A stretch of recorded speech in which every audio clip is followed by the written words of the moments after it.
자, 오늘 말씀은 사도행전 14장 19절에서 28절입니다. 한 절씩 교독하겠습니다. 제가 먼저 한 절 읽고 여러분 한 절 읽도록 하겠습니다. 유대인들이 안디옥과 이고니온에서 와서 무리를 충동하니 그들이 돌로 바울을 쳐서 죽은 줄로 알고 시외로 끌어내치니라. 제자들이 둘렀을 때 바울이 일어나 그 성에 들어갔다가 이튿날 바나바와 함께 더베로 가서 복음을 그 성에서 전하여 많은 사람을 제자로 삼고 루스드라와 이고니온과 안디옥으로 돌아가서 제자들의 마음을 이 믿음에 머물러 있으라 권하고 또 우리가 하나님 나라에 들어가려면 많은 난을 겪어야 할 것이라 하고 각 교회에서 장로들을 택하여 금식기도 하며 그들이 믿는 주께 그들을 위탁하고 비시디아 가운데로 지나서 밤빌리아에 이르러 말씀을 버가에서 전하고 아달리아로 내려가서 거기서 배 타고 안디옥에 이르니 이곳은 두 사도가 이룬 그 일을 위하여 전에 하나님의 은혜에 부탁하던 곳이라. 그들이 이르러 교회에 모아 하나님이 함께 행하신 모든 일과 이방인들에게 믿음의 문을 여신 것을 보고하고 제자들과 함께 오래 있으니라. 아멘. 지난주에 우리는 바울과 바나바가 루스드라에서 선교하는 장면을 살펴보았습니다. 첫 장면은 바울이 어떤 안진뱅이를 보았는데 그 안진뱅이 안에 구원을 받을 만한 믿음이 있는 것을 보고 그를 일으켜 세우는 기적 장면이 나왔습니다. 이 둘째 장면은 그 기적을 본 루스드라 사람들이 바울과 바나바를 하늘에서 내려온 신으로 오해하고 그들을 경배하려 했지만 바울이 옷을 찢으며 만류한 장면이 나왔습니다. 오늘 말씀도 이제 두 장면이 나오는데요. 첫 번째 장면은 바울이 루스드라에서 죽기까지 돌에 맞았는 장면이 나오는데 그럼에도 불구하고 사역을 포기하지 않고 계속 바울이 사역을 수행하는 장면이 나오고요. 두 번째 장면은 바울이 1차 선교 여행을 마치고 선교의 베이스 캠프인 수리아 안디옥으로 돌아와서 선교 보고를 하는 장면입니다.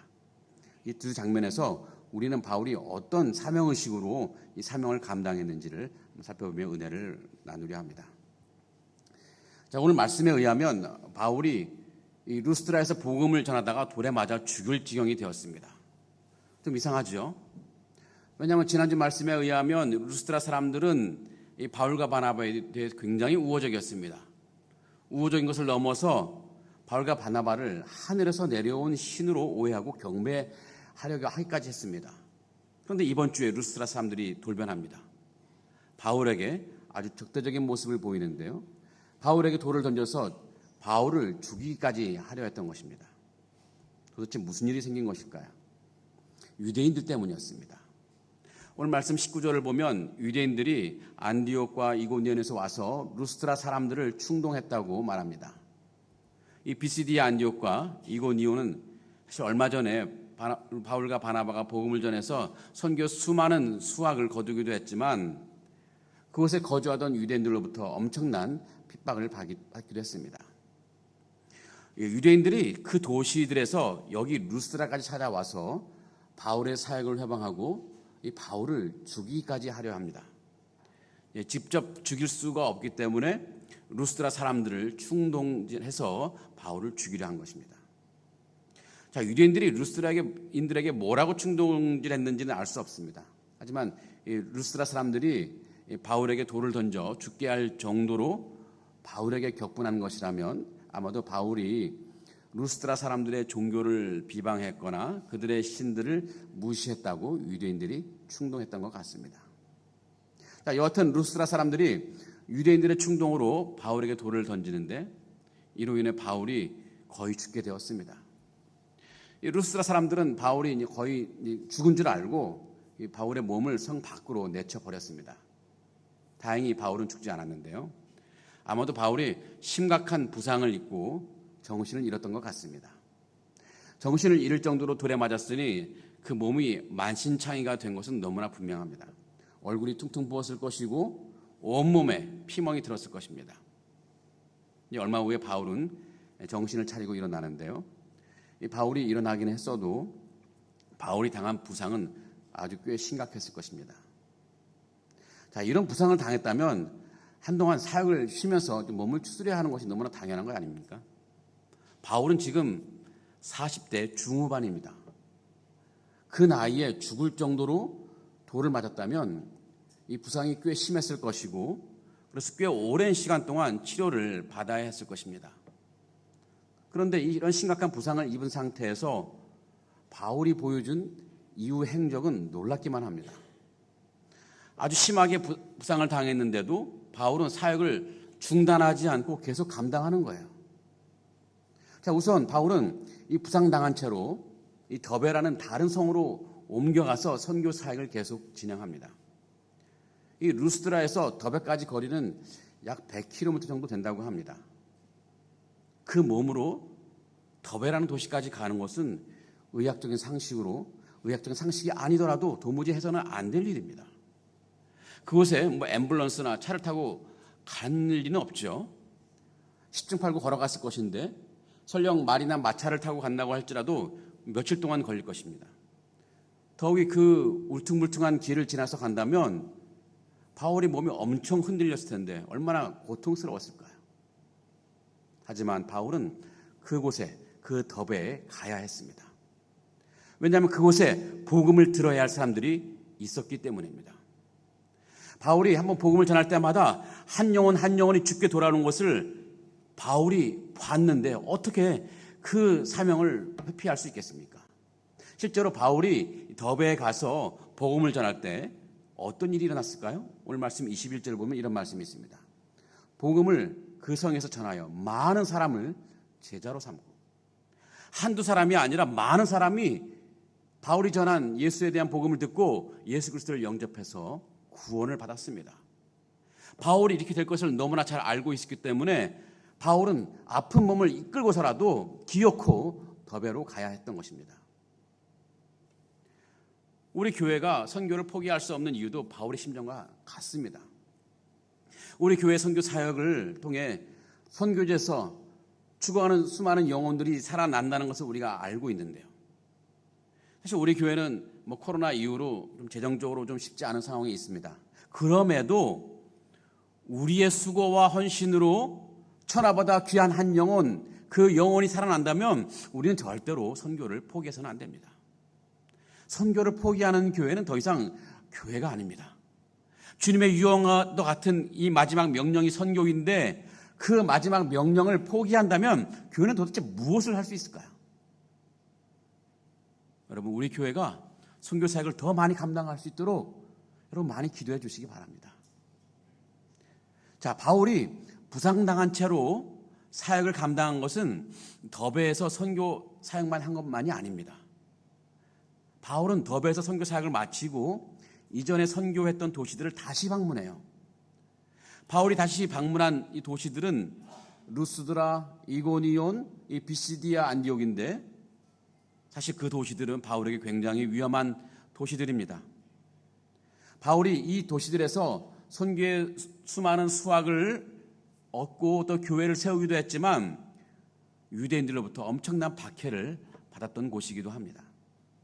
바울이 그 도시로 들어갔다가 자칫 유대인들 눈에 띄기라도 한다면 바울은 돌에 맞을 수도 있는 그런 도시였습니다. 그럼에도 바울은 그 도시들을 향해 나아갔고 그 도시들을 방문합니다. 바울이 이런 위험을 무릅쓰고 그 도시들을 방문한 것은 바울이 그곳에서 해야 할 일들이 있기 때문이었습니다. 바울이 이제 이 갈라디아 지역을 떠날 텐데 그 뒤에도 이 교회가 존속될 수 있도록 조치를 취해야 했습니다. 그래서 바울이 이 두 가지를 하는데요. 첫 번째로는 성도들에게 믿음을 지키라는 권면할 말을 전하고, 두 번째로는 각 교회에 장로들을 세우는 일을 합니다. 자, 먼저 바울이 루스드라, 이고니온, 이 비시디아, 안디옥 같은 이 갈라디아 지역 교회 성도들에게 권면하는 말을 하는데 그 말씀이 22절에 있습니다.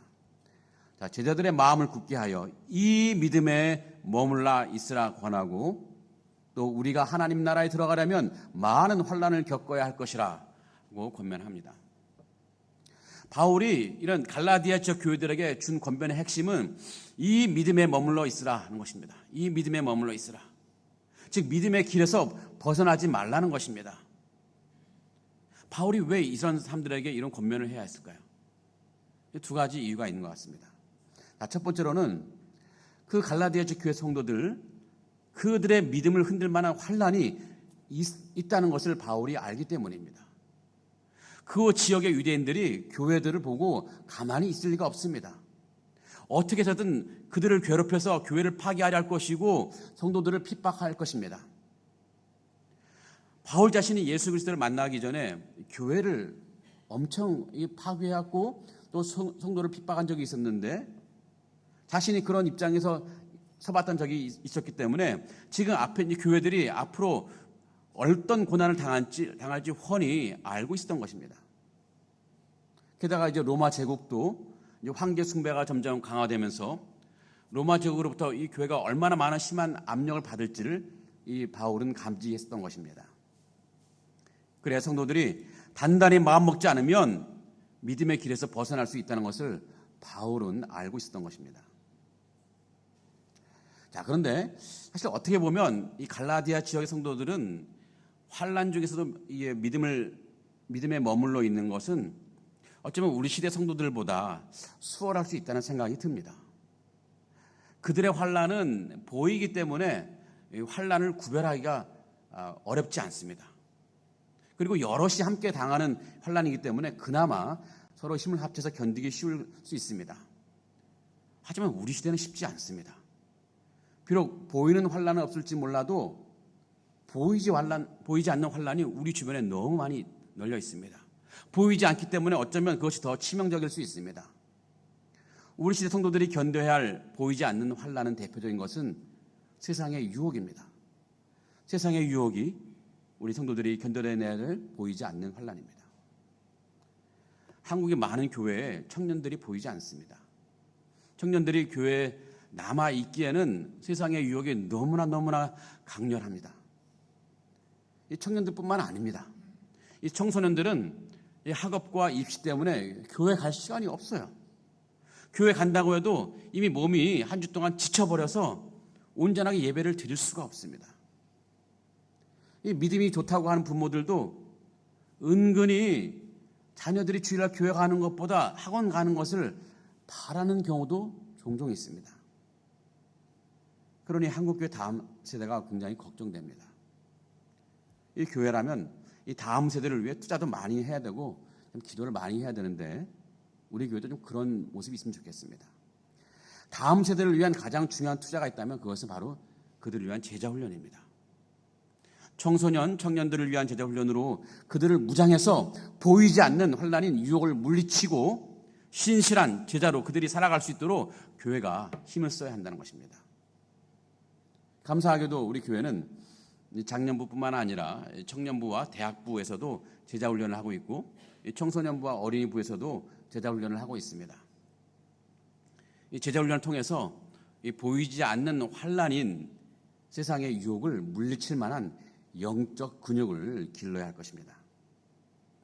그래서 여러분 자녀들이 혹시 교회에서 제자훈련을 받아야 한다고 한다면 아니 시간도 없는데 왜 그런 짓을 하냐고 핀잔을 주기보다는 기뻐하시기 바랍니다. 그들의 영적 근육이 그 안에 자라나서 평생 신앙 안에 믿음 안에 머물 수 있기 때문입니다. 이 작년 여러분도 다르지 않습니다.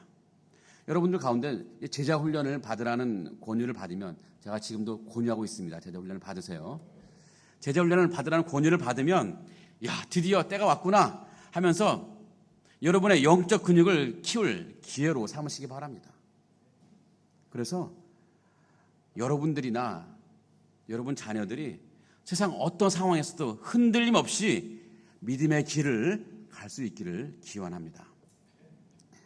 자, 바울은 이 갈라디아 교회 성도들이 믿음에 머물러 있어야 할 다른 이유를 말해주는데요.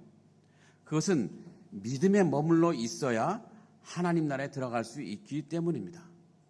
첫 번째로는 환란 때문에 환란이 있음에도 불구하고 믿음에 머물러 될 텐데 또 한 가지로는 하나님 나라에 들어갈 수 있기 때문에 우리가 믿음에 머물러 있어야 한다는 것입니다. 누구라도 예수 그리스도를 믿는 믿음이 있어야 하나님 나라에 들어갈 수 있는데 즉 구원을 받을 수 있는데 그 믿음의 길에서 벗어나면 하나님 나라에 들어갈 수가 없습니다. 여러분 하나님 나라의 입구는요 이 믿음의 길 끝에 있습니다. 그것이 믿음에 머물러야 할 둘째 이유예요. 하나님 나라로 가는 이 믿음의 길 중간에는 환란이 도사리고 있습니다. 유혹이 도사리고 있습니다.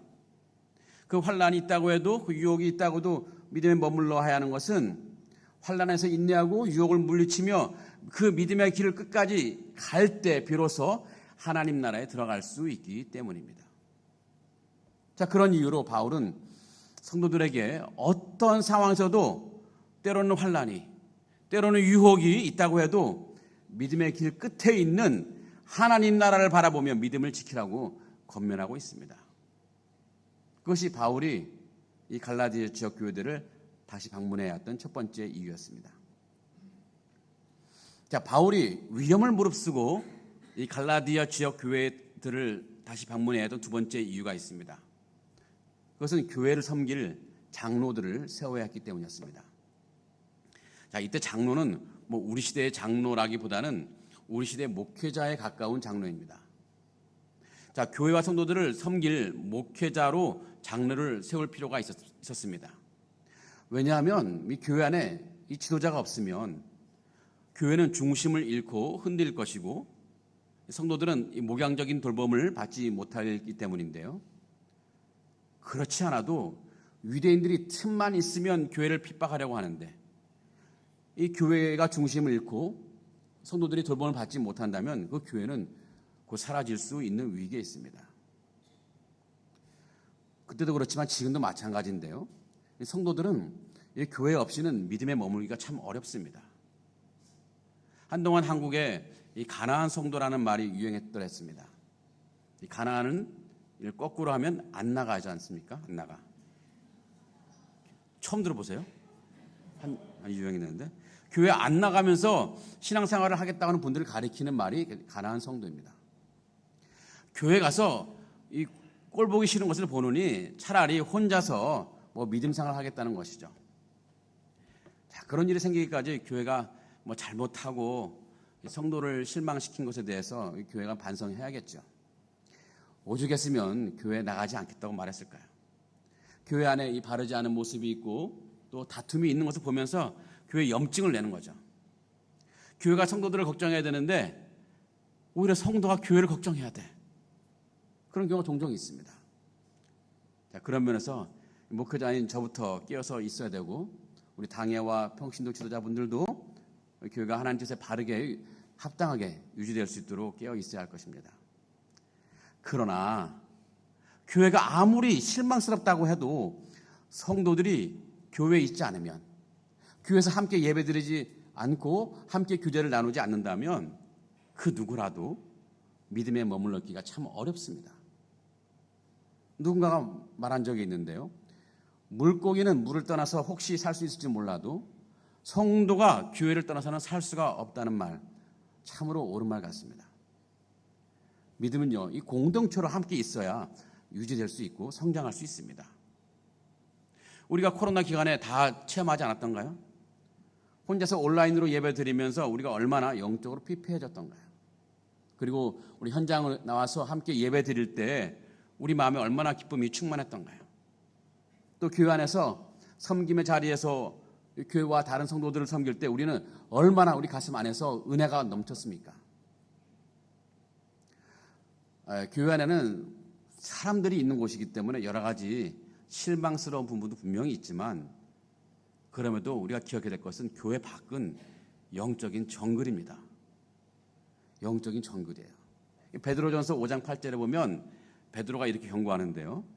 근신하라 깨어라 너희 대적 마귀가 우는 사자같이 두루다니며 삼킬 자를 찾나니. 이 교회 밖을 나가면요 성도들은 사자 같은 마귀의 답이 되는 것은 시간 문제입니다. 그러니 어떻게 해서든지 교회에 남아 있어야 돼요. 교회 공동체 안에 남아 있어야 되고 또한 목회자의 목회적 돌봄 속에 있어야 됩니다. 바울은 그것을 알았기 때문에 성도들에게 믿음에 머물라고 당부하면서 성도들이 믿음에 머물 수 있도록 교회 지도자들인 장로를 세운 것입니다. 자, 요약하자면 이 바울은 심각한 부상을 당했으면서도 불구하고 사역을 멈추지 않았습니다. 더베에 가서 복음을 계속 전하기도 하고 또 이전에 선교했던 갈라디아 지역의 여러 교회들을 방문해서 위험을 무릅쓰고 성도들에게 믿음에 머물라고 권면하고 또 교회 장로들을 세웠습니다. 바울은 이런 일을 할 수밖에 없었기 때문에, 해야 했기 때문에 심각한 부상을 안고서라도 이 사역을 감당한 것입니다.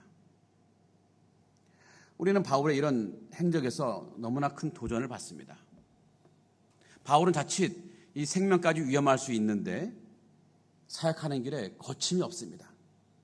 인간적으로 보면 육체의 한계를 뛰어넘는 사역을 너무나 쉽게 감당하는 거예요. 사실 많은 사명자들이 사역을 열심히 한다고 하지만 육체의 한계를 뛰어넘는 게 쉽지가 않습니다. 사역을 열심히 하다가도 육체의 한계 앞에서 딱 멈추어 서서 더 이상 나아가지 못하는 경우가 너무나 많이 있습니다.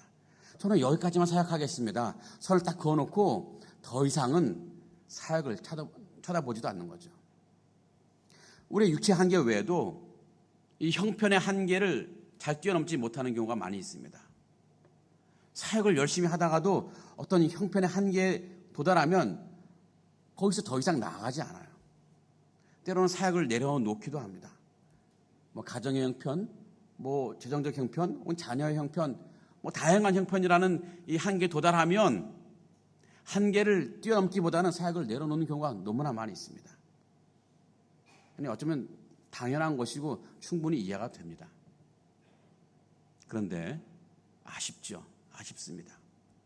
그 형편의 한계를 뛰어넘을 때 하나님의 놀라운 역사를 보게 될 텐데 이 형편의 한계 앞에서 딱 주춤해버리니까 하나님의 역사가 일어나기 바로 직전에 딱 멈추는 것과 같은 것입니다. 마치 물의 온도가 100도가 되면 물이 끓지 않았습니까?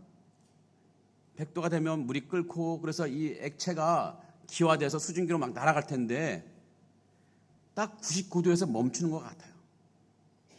1도만 넘는다면, 그 한계를 뛰어넘는다면 100도가 되어서 물이 기체로 변하듯이 우리에게 영적인 기화가 이루어질 텐데 이 99도에서 딱 멈추어서 버려서 계속 물로 남아있는 신앙, 물로 남아있는 사역이 되는 경우가 너무 많이 있다는 것입니다. 너무 아쉽죠. 그런데 바울은 바로 그런 육체의 한계를 뛰어넘은 것입니다. 그래야 바울은 엄청난 사역의 열매를 수확할 수 있었던 것입니다. 자, 그런데 바울은 어떻게 이런 육체의 한계를 뛰어넘는 사역을 감당할 수 있었을까요? 그것은 사명에 대한 바울의 자의식, 바울의 사명의식 때문이었습니다. 이 바울의 사명의식이 육체의 한계를 뛰어넘게 했습니다. 자, 그렇다면 이 바울이 가슴에 품고 있던 사명의식은 무엇일까요? 자, 바울이 자신의 사명의식을 드러내는 중요한 고백을 한 적이 있습니다. 사도행전 20장 24절에 그 고백이 있는데요. 내가 달려갈 길과 주 예수께 받은 사명, 곧 하나님의 은혜의 복음을 증언하는 일을 마치려면 나의 생명조차 조금도 귀한 것으로 여기지 아니하노라. 바울은 자신에게 주어진 사명이 생명보다 귀하다고 고백합니다. 생명보다 귀한 사명, 그것이 바울의 사명의식입니다. 사명이 생명보다 귀하다고 하니 여기니 이 아픈 몸을 이끌고서라도 더베 가는 것이고 또 박해가 있는 줄 알면서도 이 갈라디아 교회 여러 교회들을 방문하는 것은 아무런 문제가 되지 않습니다. 자, 그런데 바울은 도대체 어떻게 그런 사명의식을 갖고 사역을 할 수 있었을까요? 지금 우리가 방금 전에 읽었던 사도행전 20장 24절에서 그 이유를 찾을 수 있는데요. 바울은 주 예수께 받은 사명이 있기 때문이었습니다. 자신이 하고 있는 사명은 주 예수께 받은 사명이기 때문이었습니다. 바울이 자신에게 주어진 사명은 사람에게서 받은 것이 아닙니다.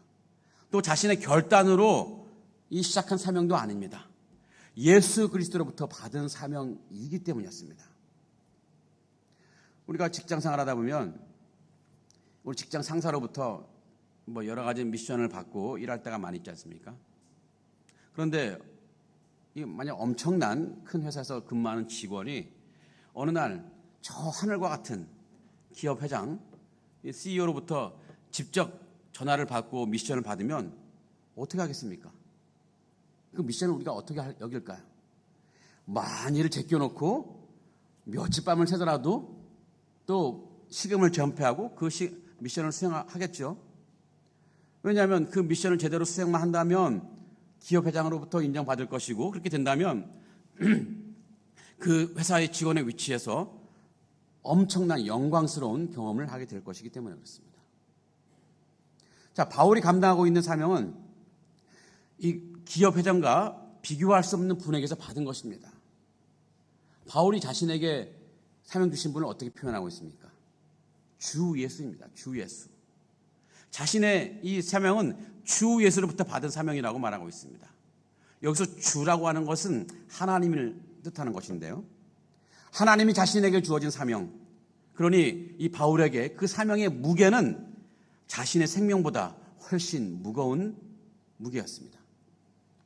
그래서 그 사명을 감당할 때 자신의 생명조차 조금도 귀하게 여기지 않는다고 감히 바울은 고백할 수 있었던 것입니다.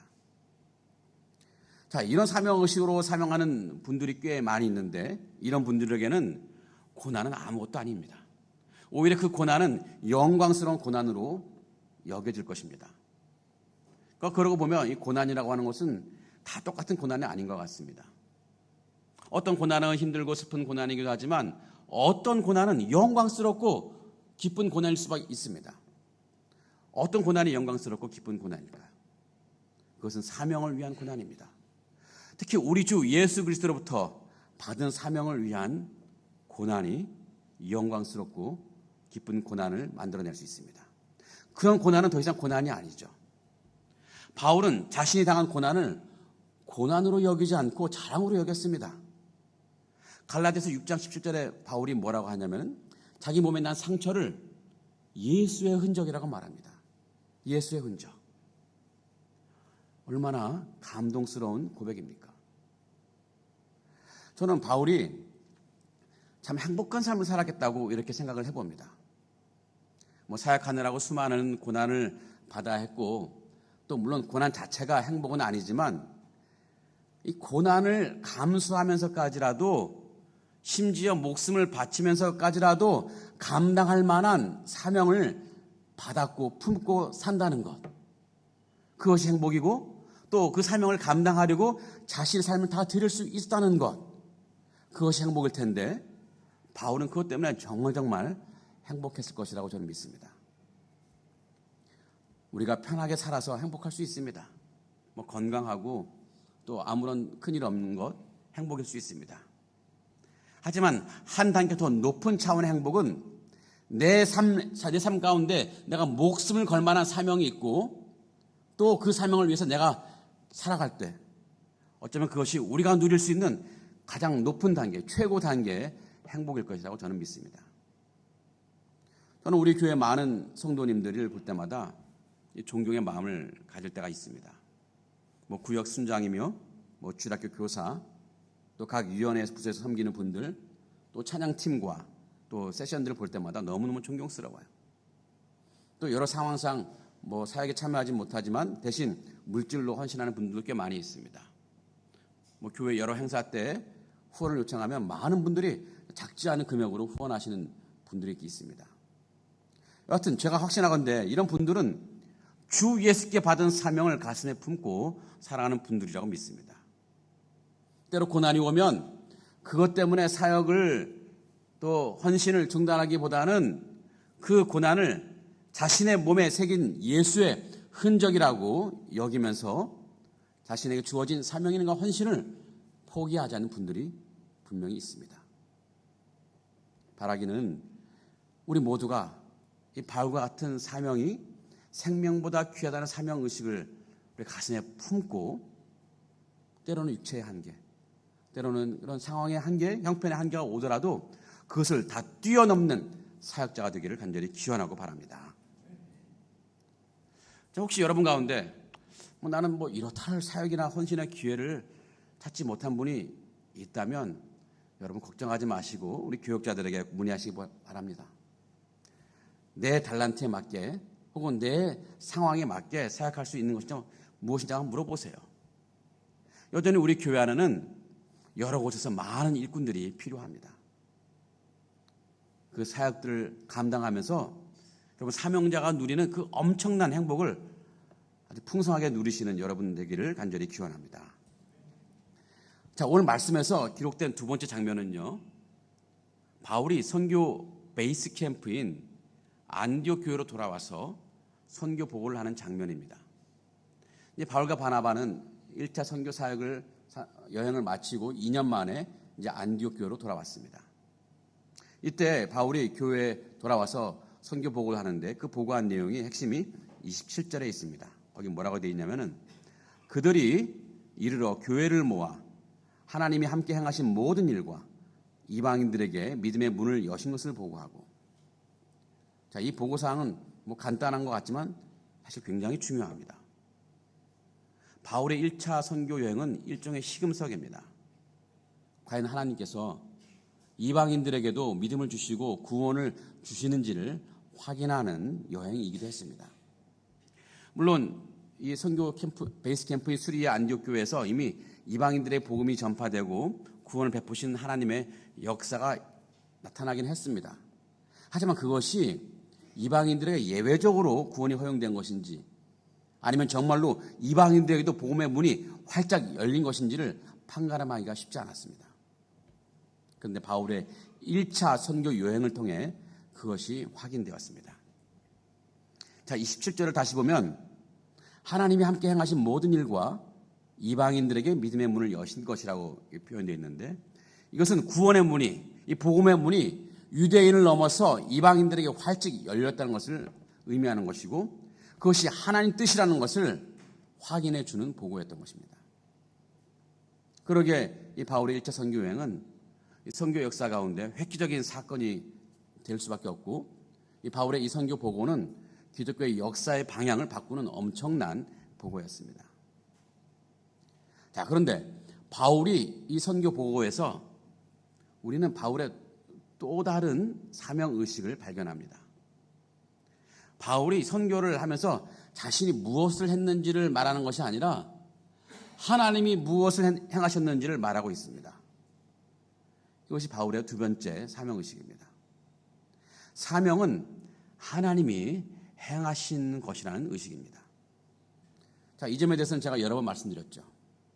하나님이 우리에게 맡기신 사명은 우리 힘으로 하는 것이 아니라, 우리가 하는 것이 아니라 하나님이 행하시는 것인데, 우리는 그 하나님의 사역에 동참하는 것뿐이라는 것입니다. 바울이 만약 자신이 하는 것이라고 생각을 했더라면 바울은 어쩌면 진작에 사역을 포기했을지도 모릅니다. 자신의 연약함을 너무나 잘 알고 있기 때문에 그렇습니다. 그러나 사역은 자신의 힘이나 자신의 능력이 아닌 하나님의 힘과 능력으로 성취된다는 것을 너무나 잘 알고 있었기 때문에 바울은 주님이 자신을 사명의 자리로 부르셨을 때 주저하지 않고 사역의 자리로, 사명의 자리로 나아갈 수 있었던 것입니다. 이런 사명의식이 우리에게도 필요합니다. 우리들도 내 자신의 연약함, 능력의 부족, 여러 육체의 한계, 형편의 한계 등을 생각하면 도무지 하나님 나라를 위하여, 교회를 위하여 섬기고 수고하는 것이 어렵다고 생각할 수 있습니다. 하지만 하나님이 주도하시는 사역에 내가 동참한다고 한다면 나의 약점, 나의 약한 점, 나의 한계 아무것도 아닐 수 있습니다. 하나님은 돌들을 통해서라도 아브라함의 자손을 삼으실 수 있는데 우리는 최소한 돌보다는 낫지 않습니까? 못합니까? 돌보다는 낫죠. 어떤 사역이라도 우리가 시작만 한다면 그 이후로는 하나님께서 그 사역을 이끌고 나가실 것입니다. 사랑하는 성도 여러분, 우리는 모두는 사명자들입니다. 그러니 사명의 자리에 서 있어야 됩니다. 사명자에게 행복은 평안하게 사는 곳에 있는 것이 아니라 사명을 위해 헌신하는 그 삶에 있습니다. 그래서 바울이 인생의 끝에서 이런 고백을 한 적이 있는데요. 디모데후서 4장 7절과 8절에 이런 고백을 합니다. 나는 선한 싸움을 싸우고 나의 달려갈 길을 마치고 믿음을 지켰으니 이제 후로는 나를 위하여 의의 면류관이 예비되었으므로 주 곧 의로우신 재판장이 그날에 내게 주실 것이며 내게만 아니라 주의 나타나심을 사모하는 모든 자에게도 오니라. 우리도 이 바울처럼 우리 인생이 끝날 즈음에 선한 싸움을 다 싸우고 달려갈 길을 다 마쳤다는 행복한 고백을 할 수 있기를 바랍니다. 그러기 위해서는요, 주님이 우리를 위해 예비하신 그의 의의 면류관을 기대하면서 우리 살아있는 동안 하나님 나라를 위하여 열심히 선한 싸움을 싸우고 달려갈 길을 열심히 달려가는 우리 모두가 되기를 간절히 축복하고 기원합니다.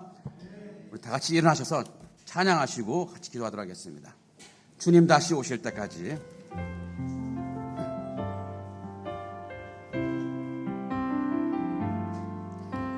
주님 다시 오실 때까지 나는 이 길을 가리라.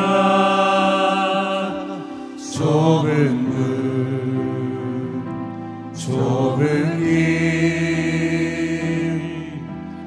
나의 십자가 지고 나의 가는 이 길, 나의 가는 이 길 끝에서 나는 주님을 보리라. 영광의 내 주님 나를 맞아주시리. 주님 다시 오실 때까지 나는 일어나 달려가리라. 주의 영광 온 땅 덮을 때 나는 일어나 노래하리. 내 사모하는 주님 온 세상 굳으시라. 내 사모하는 주님 영광의 왕이시라. 주님 다시 오실 때까지 나는 일어나 달려가리라. 주의 영광 온 땅 덮을 때 나는 일어나 노래하리. 내 사모하는 주님 온 세상 굳으시라. 내 사모하는 주님 영광의 왕이시라. 주님 다시 오실 때까지 주님 맡겨주신 사명을 끝까지 감당하는 우리 모두가 되기를 간절히 기원합니다. 우리 합심기도 같이 읽고 같이 기도하도록 하겠습니다. 시작. 우리에게 사명이 주어질 때 하나님이 우리와 함께 하심을 믿고 어떤 사명이라도 순종하며 살게 하옵소서. 아멘. 내게 주어진 사명을 감당할 때 육체의 한계, 형편의 한계를 뛰어넘을 만한 믿음과 능력을 주옵소서. 아멘. 상하이 한인연합교회가 주님께서 맡겨주신 선교의 사명을 감당하여 하나님이 기뻐하시고 성도들이 행복한 교회 되게 하옵소서. 아멘. 이런 기도점을 가지고 저를 따라 외치시고 한번 기도하겠습니다.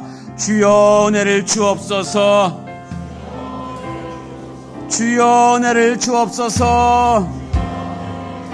다 같이 기도하겠습니다. 사랑에 많으신 하나님 아버지, 우리에게 많은 은혜 주셔서 예수 그리스도를 믿게 하시고 구원받게 하시고 이 세상에서 구원받은 하나님 자녀로 살게 하시니 감사드립니다. 하나님 말로 다할 수 없는 주님의 은혜를 우리가 늘 기억하고 살게 하시고 주님 주신 주님을 찬양하고 살게 하여 주시옵소서.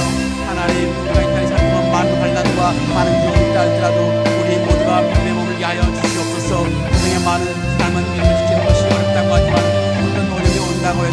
어떤 유혹이 온다고 해도 아버지 끝까지 주님의 머물러 있는 은혜를 베풀어 주옵소서. 이웃 사람들의 내 믿음을 지켜주시옵소서.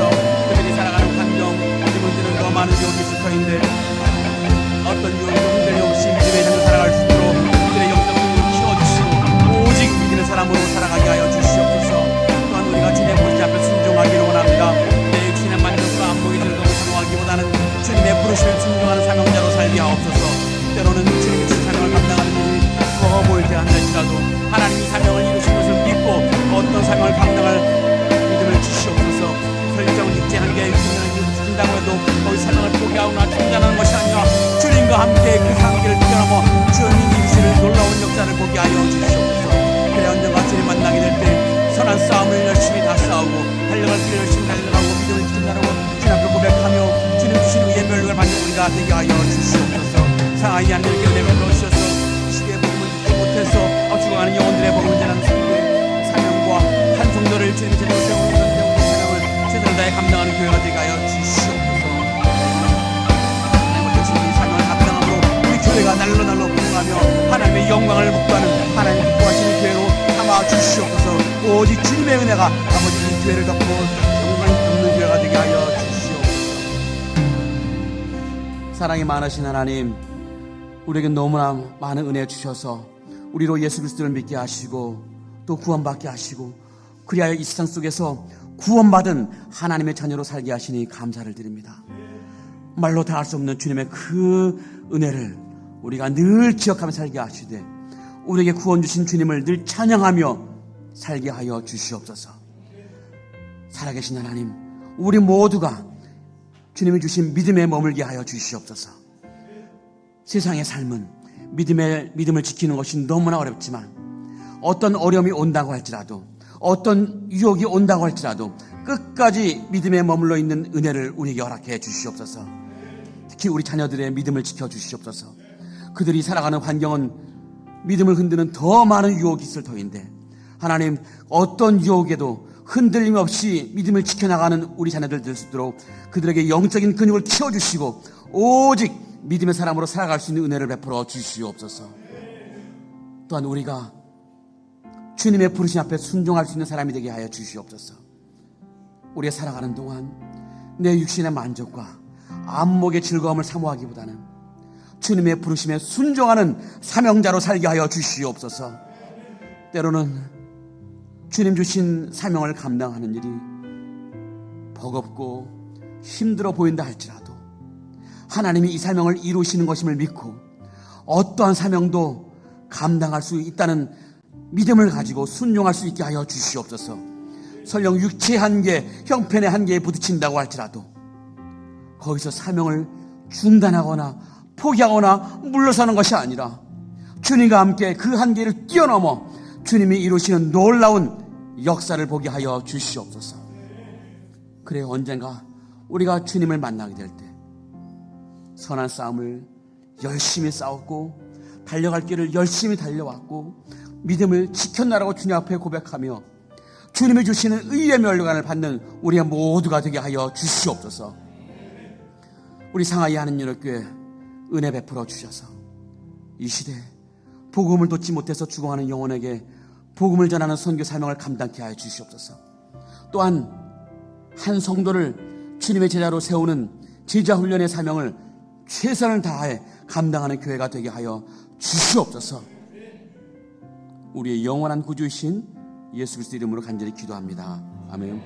이제는 우리 주 예수 그리스도의 은혜와 하나님의 사랑과 성령 하나님의 교통하심이 주님이 우리를 살리시고 부르신 그 은혜를 가슴에 품고 장차 주님이 우리에게 주실 영원한 의의 멸류관을 바라보며 우리 남은 인생을 오직 주님만을 위해 살고 주님이 맡겨주신 사명을 감당하며 살기로 다짐하는 상하이 하느님 교회 모든 성도들 머리 위에 지금부터 영원토록 함께 하실지어다. 아멘.